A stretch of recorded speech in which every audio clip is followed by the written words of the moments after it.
Hi everyone, I'm Sid Part 2, and this is my 3D printed Metron's Mobius chair. So let's start with the origin of this.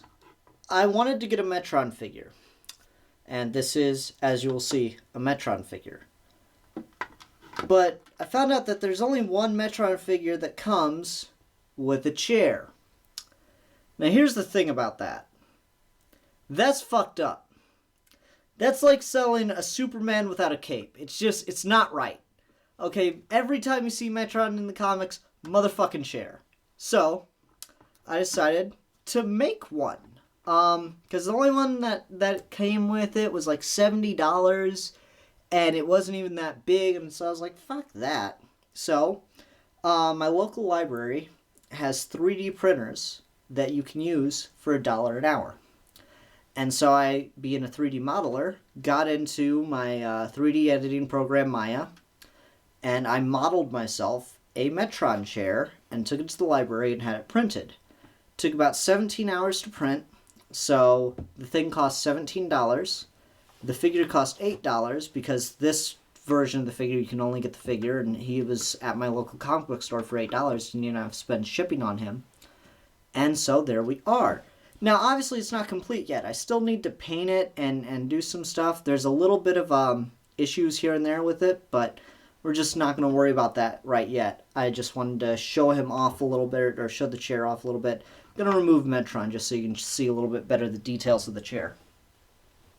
So, we have up here in the front this little sphere and squiggly line detail that I did. And that's kind of all throughout it. It's I could not decide which I like better, having it be a thing that went in, that intruded on the chair, or having it be a design that extruded itself from the chair. So I decided to go with both, because it's weird, it's alien, it can do that. They're there for design anyway, so why not enjoy it? And then in the back, this kind of gives the impression of some kind of engine device that allows the chair to fly. The bottom actually ended up being the part that came out the worst of the print. And honestly, you know what? I don't care, because it's the bottom. And then there's some other stuff. You may have seen that there's a hole straight through the top there. I'll get a little closer to the camera. That's so I can eventually put some kind of light through there, because all the other versions of Metron's chair, there's something on the top here that does kind of like a circle thing. So I do want to get something there for that, but I'm not sure what yet. I've been playing around in my head with what I want to do. Maybe something with EL wire or tape or something like that. I'm not quite sure yet. But I will figure that out soon. I've also, obviously, I've got to paint it. Like I said, it needs a little bit of texture work. There's some artifacts left over from the print. I'm not sure how well you'll be able to see them, but there's some little squigglies and stuff that are left over, so I just need to take either Dremel or some sandpaper to it and just take care of that. But otherwise, this turned out really well, and he doesn't fit in there perfectly. I probably should have done a little bit better of a job measuring it so that he'd fit in here and like have the elbows on the arms, but you know what? As long as he's able to touch the sides of the chair and fit in, I'm pretty happy with how he turned out.